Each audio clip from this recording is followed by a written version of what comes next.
Aqui eu queria chamar a atenção para, vamos dizer assim, concluir de forma mais sintética, né? É demonstrado com nitidez aquilo que vinha construído e que até hoje se mantém com muita força, né? A ideia de nação, né? Aqui demonstra claramente que o internacionalismo burguês, aristocrático burguês, o internacional real, ele é entre as classes dominantes. Porque é um exemplo também, pela primeira vez, dois exércitos inimigos, os prussianos e o francês, um vencedor e o outro derrotado, se aliam contra a população de Paris. Ou seja, essa ideia do nacionalismo internacional burguês é justamente para atender às suas necessidades de manter e perpetuar o poder de classe, né? E manifesta-se na Comuna com muita nitidez o internacionalismo proletário, porque Paris, por ser um centro, né, de atração de população, de revolucionários, né, há vários revolucionários alemães de outros países que têm papel de destaque na Comuna, né? Daí reforçando a ideia que já estava lá no Manifesto Comunista, né, de 1848, proletários do mundo univos. Ou seja, o internacionalismo ele se dá no campo de classe burguês, aristocrático burguês, e deve-se construir também o internacionalismo proletário, objetivando a destruição definitiva da exploração e da dominação de classe aristocrático burguesa, né? E aqui eu queria chamar a atenção, já encerrando, né, que neste momento, do ponto de vista militar, que nós devemos considerar que as inovações ocorre uma série de inovações nos instrumentos de destruição. É o momento em que já tinha se inventado a metralhadora, tinha se ampliado o diâmetro dos canhões, justamente foram esses canhões da reação os responsáveis pela maior parte dos incêndios que ocorrem em Paris durante o período da Comuna, né? E ampliação dos efeitos destrutivos das granadas, né?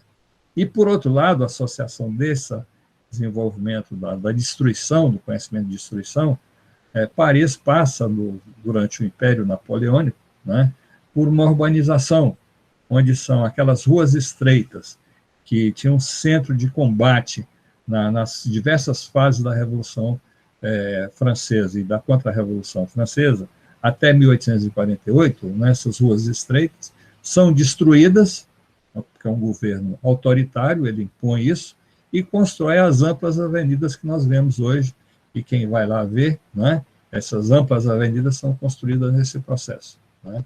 Isso fazia com que, desde 1848, essas insurreições, como foi a Comuna de Paris, circunscritas a espaços urbanos isolados política e geograficamente, já estariam a priori destinadas ao fracasso, porque permitiu que o desenvolvimento do poderio de destruição, né, dos canhões, dos tanques, das metralhadoras, das tropas, né, e que fazer frente a isso em amplas avenidas, é muito difícil, né? Então, as barricadas se concentraram principalmente em locais e regiões de ruas mais estreitas, que permitiam um maior poder de defesa, né, contra as tropas reacionárias e destrutivas, né, contra os genocidas daquele período, né? As observações que são aí apontam os erros da Comuna, né? Primeiro que se diz assim, o democratismo, né? Realização de eleições amplas, abertas à participação dos parisienses, em pleno progresso de guerra, inclusive elegendo e permitindo a participação de elementos contra-revolucionários e reacionários que vão promover atos de sabotagem contra os parisienses naquele momento, né? Outro que é muito debatido é o respeito à propriedade burguesa, que é a não invasão do Banco de França, que é a expressão da propriedade burguesa naquele momento. E do fato de não ter apropriado e divulgado a grande quantidade de documentos comprometedores daquela história da burguesia e da aristocracia existente armazenado, né? Um volume imenso de documentos sobre as falcatruas, né, praticadas pelas classes dominantes.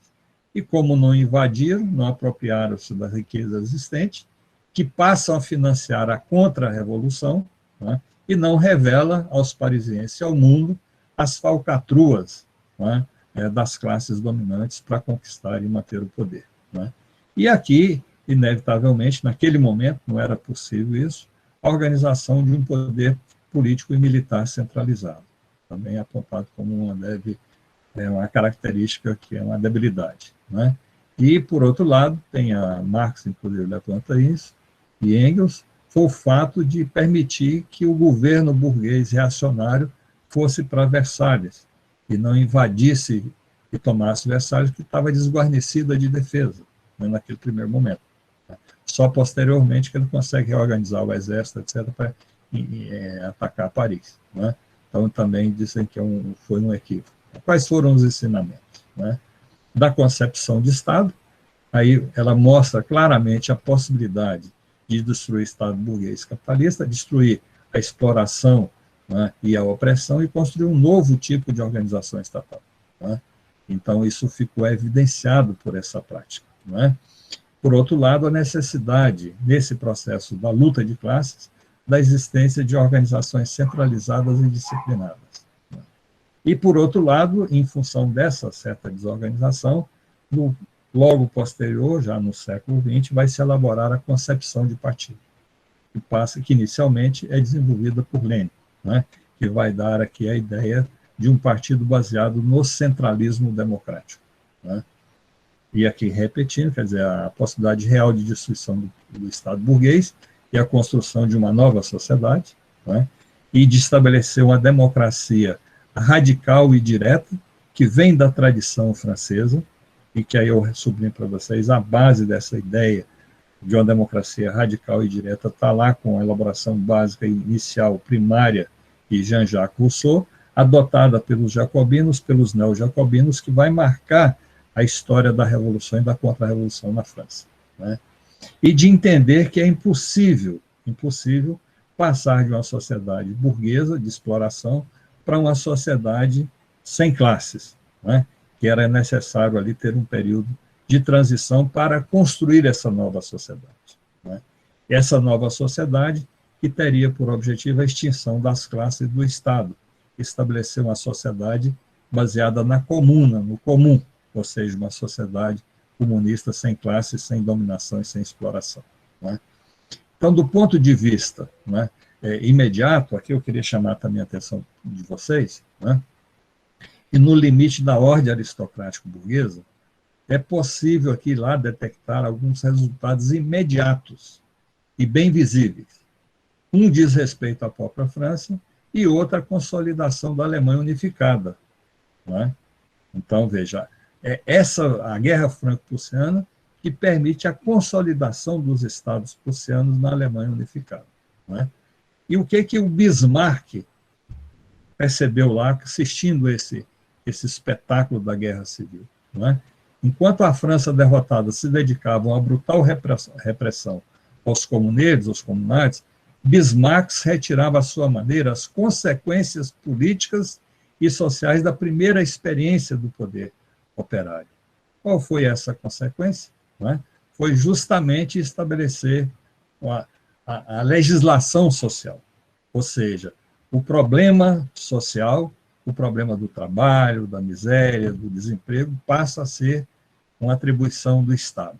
É ali com Bismarck que se inicia os elementos básicos, primários, daquilo que vai dar origem ao estado de bem-estar social, que é implementado, né, principalmente na Europa, no pós-Segunda Guerra Mundial. Né? Então, a base está ali como um dos ensinamentos para a grande burguesia, para os exploradores, dos ensinamentos que a Comuna permitiu. Né? Então, eu espero que a minha prolixidade de divagações tenha sido suportável e contribuíram para um melhor entendimento sobre o processo histórico. Então, muito obrigado pela boa vontade, pela atenção, e eu me coloco aqui à disposição de vocês para hoje e para o futuro, né? Entendendo que o passado, que foi quando vocês me convidaram, agora que estão realizando, pode abrir portas para o futuro, à disposição. Aqui vem as referências bibliográficas, para quem tiver interesse depois o acesso. Basicamente é isso.